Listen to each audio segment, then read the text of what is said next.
하나 드리겠습니다. 천국에서는 서로를 알아볼 수 있을까요? 옆에 계신 분들 한번 이렇게 보시죠. 우리 엄마, 우리 아빠, 우리 아내, 우리 교우들을 천국에서 알아볼 수 있을까요? 어떤 분은 70에 돌아가실 거고, 어떤 분은 80에 돌아가실 거고, 어떤 분은 안타깝게도 조금 빨리 돌아가실 수도 있는데, 그렇다면 알아볼 수 있을까요?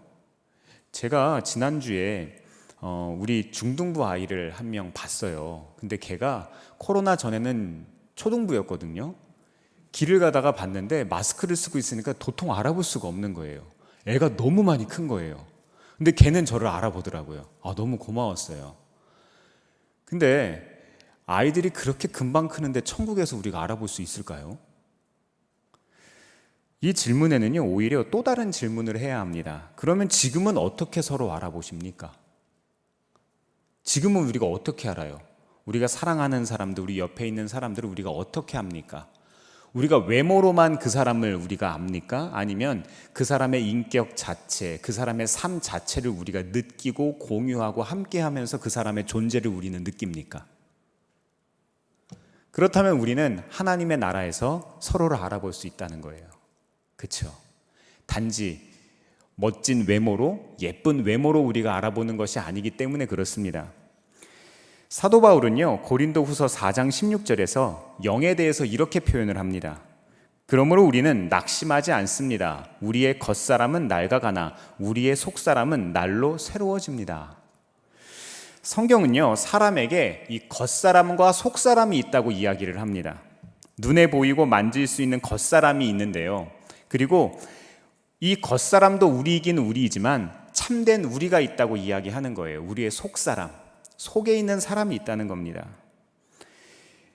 겉사람은 우리가 이 땅에서 잠시 사는 집이라고 비유를 하면 좋을까요? 이 속사람은 진짜 우리가 되는 존재입니다. 이 주제에 대해 말씀을 나누려면 사람은 어떤 존재이냐는 근본적인 질문으로부터 시작해야 합니다. 창세기 말씀에 따르면요, 우리는 어떤 형상대로 지음받았죠? 하나님의 형상대로 지음을 받았습니다. 그리고 예수님께서 하나님은 영이시라고 말씀을 하셨습니다. 따라서 우리는 영적인 존재입니다. 이 말씀에 따르면 사람은 영이고 혼을 가지고 있고 육체적인 몸 안에 살고 있는 겁니다.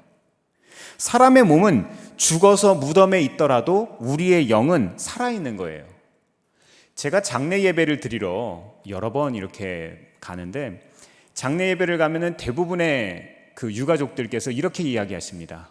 우리 아버지께서 사라지셨어요 라고 하지 않습니다. 우리 아버지께서 돌아가셨어요 라고 우리는 표현합니다. 왜 돌아갔다고 하죠? 왜 우리의 언어 습관에는 돌아갔다라는 표현을 사용할까요? 우리의 사람의 근본적인 존재, 우리의 속사람은요, 소멸돼 버리는 게 아니에요. 마치 타노스가 한번 튕겼다고 소멸되는 게 아니라는 거예요. 우리는요, 이 세상에 영원히 존재하는 신적인 존재입니다. 하나님의 형상을 따라 지음받았기 때문에 그렇습니다. 사람의 영은 영원한 것이고 죽거나 사라질 수 없습니다. 제가 우리 교회 일속 어르신들과 대화하다 보면은요, 몸은 80이 넘었어도 마음은 여전히 16, 18이라고 이야기를 하시는 것을 많이 봐요. 저는 그 말씀을 들으면서 오늘 본문 말씀을 생각해 봤습니다.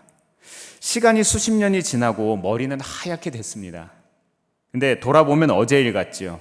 이렇게 겉사람은 시간이 가면서 점점 늙어가지만, 점점 시간이 가면서 쇠약해져 가지만 속사람은 늙지 않습니다. 겉사람은요, 성장이 멈출 수 있지만 우리의 속사람은 계속해서 성장할 수 있습니다. 속사람은 예수님 안에 있을 때 계속 성장할 수 있습니다. 우리의 속사람은 영의 사람이기 때문입니다. 오늘 말씀을 통해서 우리 가운데 영적 성장이 있기를 축원합니다. 그렇다면 우리는 왜 영적인 부분을 의식해야 할까요? 앞서 말씀드린 대로 우리는 하나님의 형상대로 지음받았습니다. 즉 우리는 영적인 존재로 창조되었다는 거예요. 그런데 이 세상을 보면 어때요? 영적인 부분을 의식하기보다는 굉장히 물질적인 것들, 관념적인 것들, 정신적인 것들에 굉장히 많은 부분을 치중하고 삽니다. 그런데 우리는 영적인 존재로 창조되었기 때문에 초자연적인 존재에 대한 갈망이 우리 가운데 숨어 있어요. 그래서 역사 속에서 사람이라는 존재는요, 다양한 형태의 신을 만들어냈고, 그리고 종교를 가지고 있습니다. 즉, 종교성을 가지고 있다는 거예요. 우리 인간이라는 존재는 초자연적인 존재이기 때문에 우리에게는 종교성이라는 것을 기본적으로 숨어져 있어요. 무언가를 섬기고 공유하고 나누고 살아간다는 이것들이 우리 안에 프로그래밍 되어 있다는 거예요. 철저한 물질 중심의 세계관을 지금은 가지고 있죠.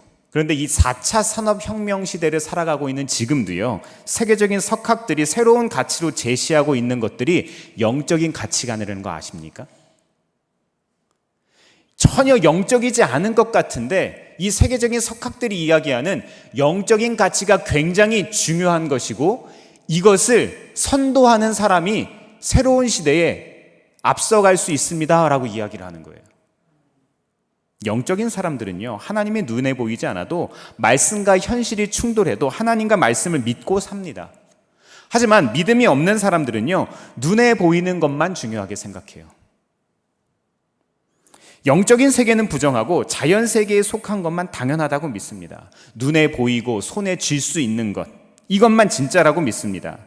그런데 우리가 생각해 보면은요, 우리가 우리의 삶을 보면 굉장히 제한적이죠. 이 제한적인 내 경험만을 믿고 견적 나오는 삶을 살기를 원하는 거예요.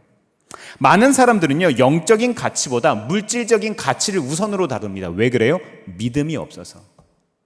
믿음이 없으니까 견적나는 내 손에 쥐고 있는 것만 진짜라고 생각하는 거예요. 또 어떤 사람들은요, 정신세계를 더 의지하고 살아가기도 해요. 요즘 새로운 대통령에 대한 기대가 참 많습니다. 제 가까운 분 한 분은 대통령 취임식에도 다녀오셨더라고요.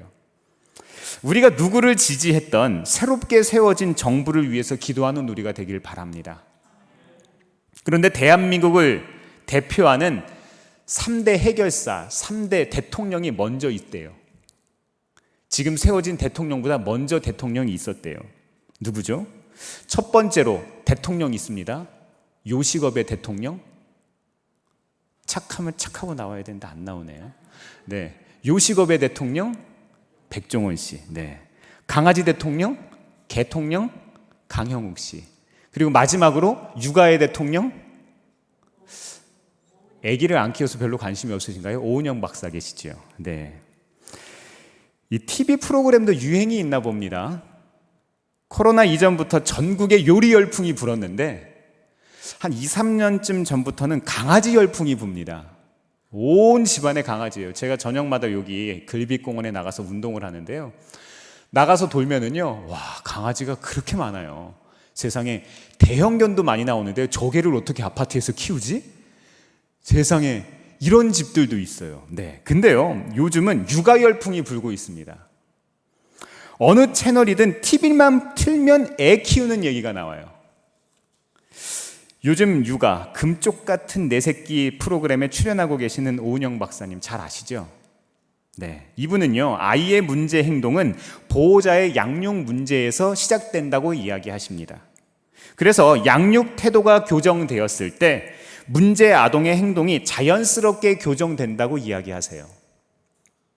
이런 상황에서는 이렇게 해주고 저런 상황에서는 저렇게 하면 개선이 된다고 제안을 하십니다.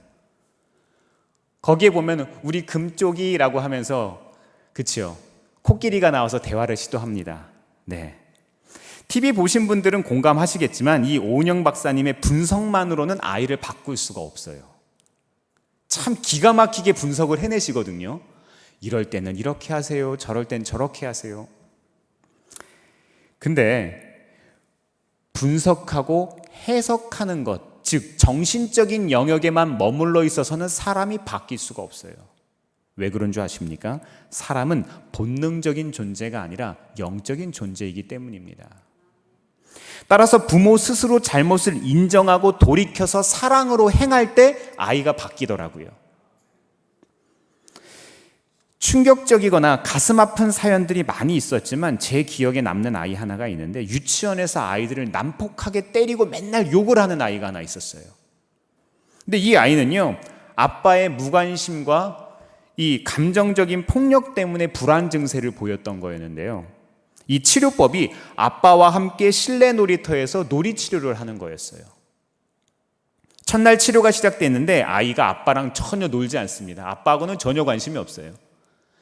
여전히 똑같이 실내 놀이터에 있는 다른 아이들에게 가서 뭔가를 뺏고 아이들에게 욕을 하고 아이들을 때립니다. 둘째 날도 괴롭히고 셋째 날도 여전히 괴롭혀요. 아빠는 여전히 괴롭습니다. 뭔가 바꿔보려고 나왔고 이제 전국에 얼굴 팔렸고 직장에 얼굴 다 팔리고 친구들도 이제 다 이야기를 하기 시작하는데 야, 어떻게 놀아줘야 할지 한 번도 그래 본 적도 없으니까 막막합니다. 그런데 무언가 조금씩 변하고 있습니다. 시간이 지나면서요, 아이가 나와 같은 공간에 있는 아빠를 의식하기 시작하는 거예요. 아, 아빠가 있구나. 아빠가 옛날에 나한테 관심이 없었는데 이제 아빠가 나와 관심이 있구나. 그동안은 아빠의 무관심과 폭력 때문에 상처받았는데 아빠가 이제 달라졌다는 것을 아이가 받아들이기 시작한 거예요. 아빠가 내 곁에 있는데 이제는 나와 놀고 싶은 것 같아요. 네, 아빠가 달라졌습니다. 이 치료 막바지에 가서는요, 실내 놀이터의 높은 곳에서 아빠에게 뛰어내려서 안기는 아이의 모습을 봅니다. 이전까지는 아빠가 같이 놀자고 이야기해도 반응 보이지도 않고 높은 곳에서 아이가 뛰어내릴 때에도 다른 집 애들은 다 아빠의 품에 뛰어내리는데 얘는 안 했는데 이제는 그렇게 하는 거예요. 사랑하는 성도 여러분, 사람은 영적 존재입니다.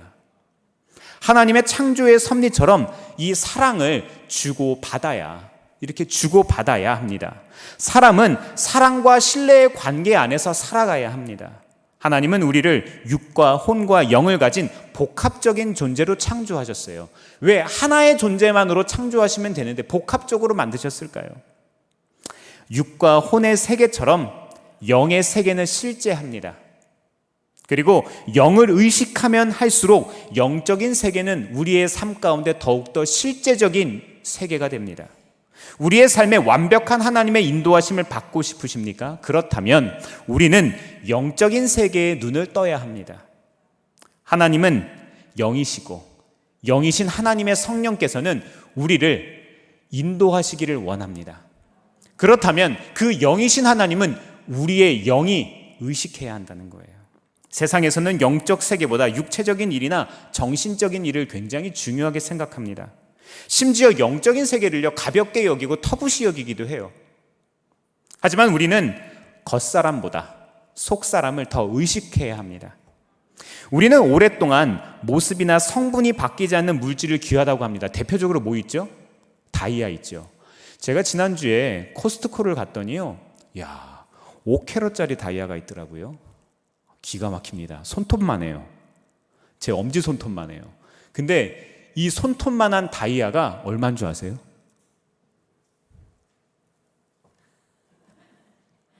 제 아내가 옆에서 보고 지나가더니 2,500만 원밖에 안 하네? 영 하나를 뺐어. 제가 그랬어요.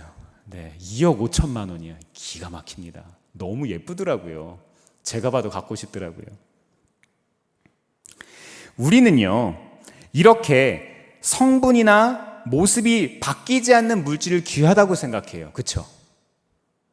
그렇다면 우리는 영원하신 하나님, 불변하신 하나님, 이 하나님의 형상대로 창조된 존재라는 거 아십니까?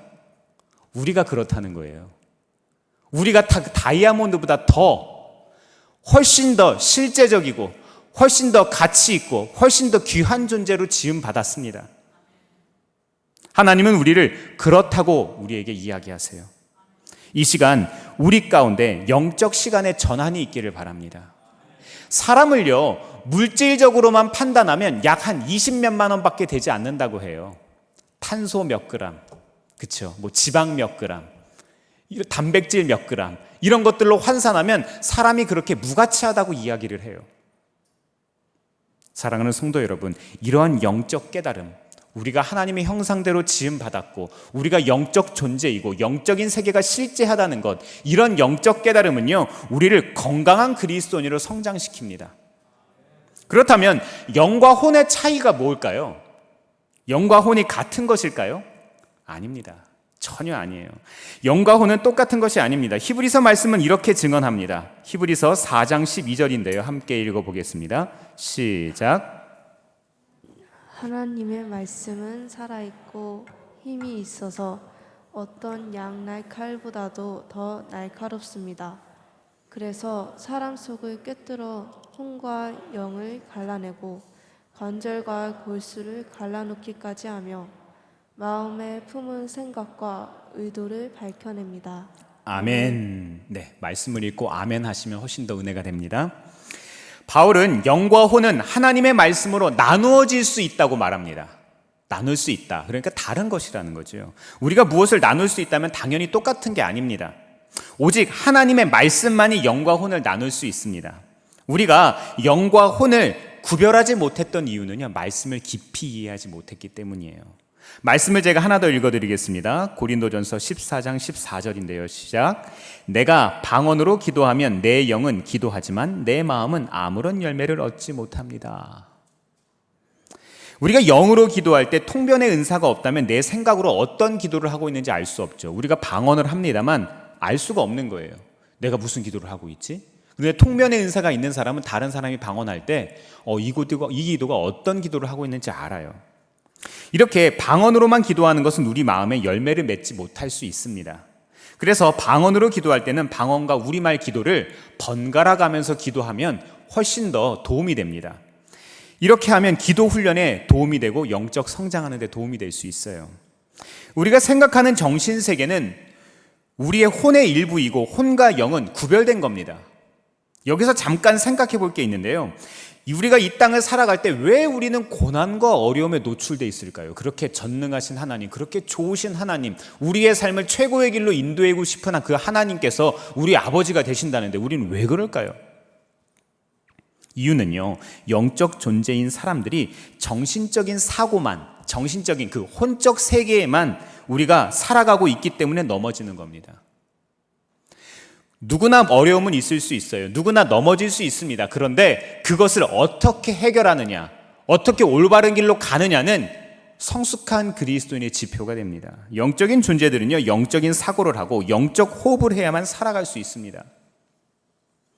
사랑하는 성도 여러분, 눈에 보이는 상황 너머에 숨어있는 영적 세계를 이해하시기 바랍니다. 그래야 이길 수 있습니다. 그래야 우리의 삶은 바른 길로 갈 수 있습니다. 우리가 마치 수원에서부터 부산까지 내비게이션을 찍고 가다가 어떤 휴게소에 가고 또 다른 목적지에 가고 싶을 때에도 여전히 내비게이션의 종착지가 부산을 가리키고 있는 것처럼 우리의 삶이 여러 가지 문제로 인해서 어렵거나 실패하거나 실수할 수 있을지 몰라도 결국에는 우리의 꼬린 지점이 하나님의 나라가 된다는 거예요. 우리가 영이신 하나님을 의식하고 혼적 세계만이 아니라 지적 세계만 아니라 우리가 영적인 존재로서 살아간다는 것은 이런 것을 뜻합니다. 결과에 대한 믿음, 이 믿음이 우리에게 생길 수 있습니다. 그리고 이 결과에 대한 믿음이 우리를 담대하게 합니다. 바울은 옛 사람을 벗어버리고 새 사람을 입으라고 이야기합니다. 하나님의 자녀로 회복된 나의 영적인 위치를 바로 이해할 때 우리는 새 사람으로서 살아갈 수 있습니다. 그리고 육신적, 혼적 그리스도인만이 아니라 영적 그리스도인으로 살아갈 수 있습니다.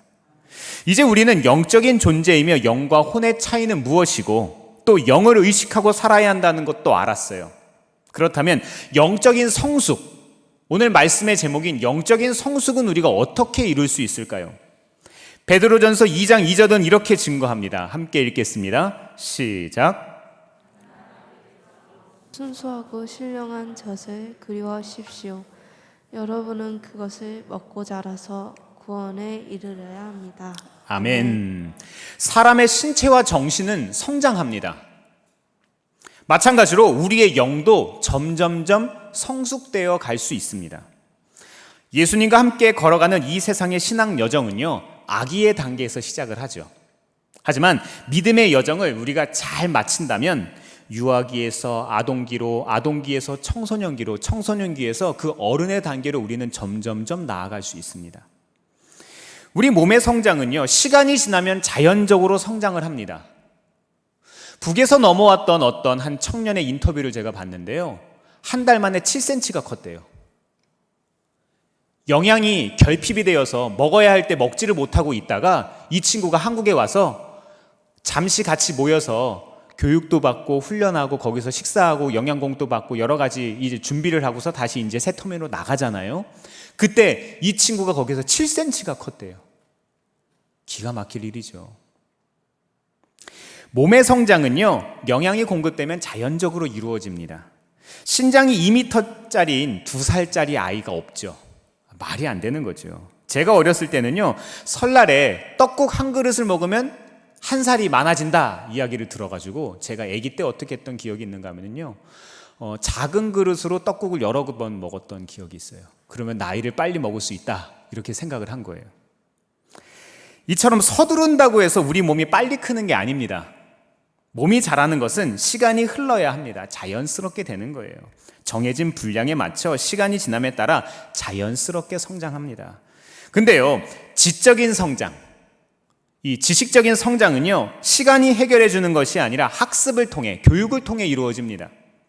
30살 어른이면서도 아직 초등학교 1학년 수준의 책 읽기를 마치지 못했다면 어른 수준의 책은 당연히 읽지 못합니다.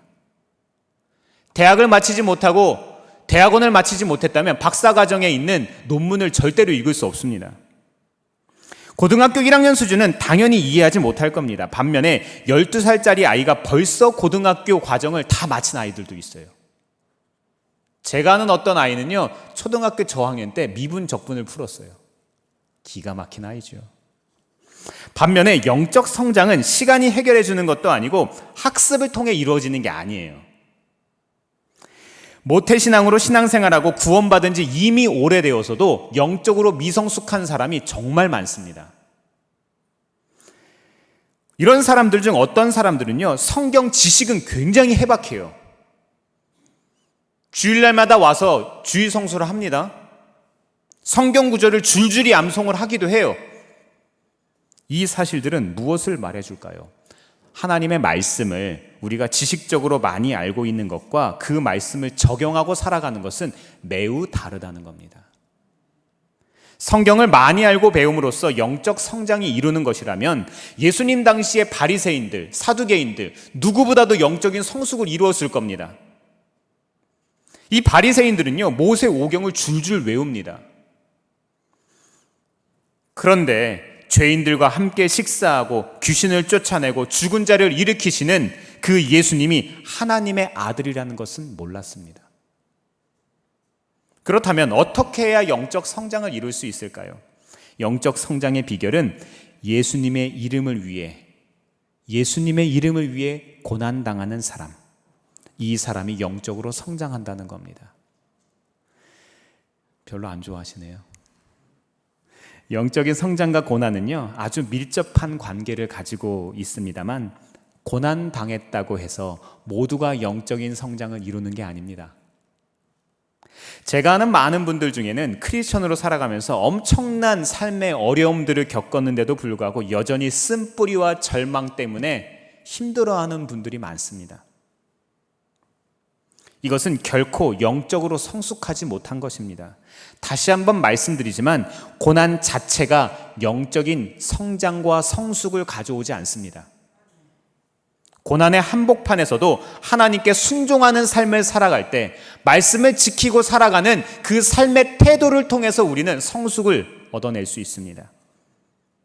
그리고 그 순종에 즐겨 순종함이 있어야 삶의 풍성한 열매를 거둘 수 있어요. 예수님께서 하나님의 뜻에 따라 고난 당하신 것처럼 말입니다. 우리가 주를 위해 고난 당해야 하는 이유가 바로 여기에 있습니다. 히브리서 5장 8절은 이렇게 말하고 있습니다. 함께 읽겠습니다. 시작.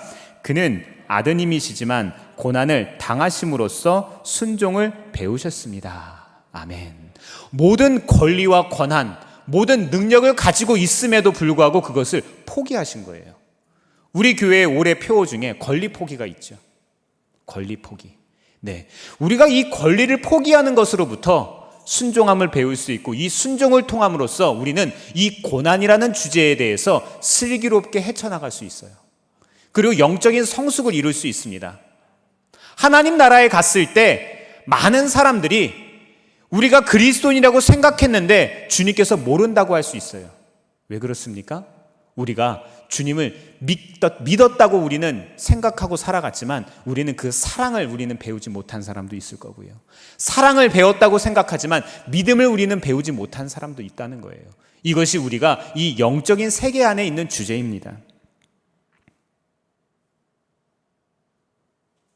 현대 사회를 돌아보면요, 세상이 돌아가는 방식은 하나님 나라의 방식과 충돌될 때가 참 많습니다.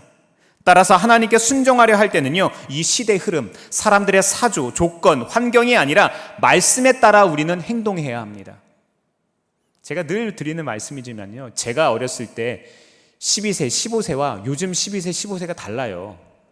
제가 어렸을 때 12세만 해도요, 드라마를 딱 보고 있으면 남녀가 뽀뽀를 하려고 하면 화면이 바뀌었어요. 근데 요즘에는요, 이불에서 일어나요.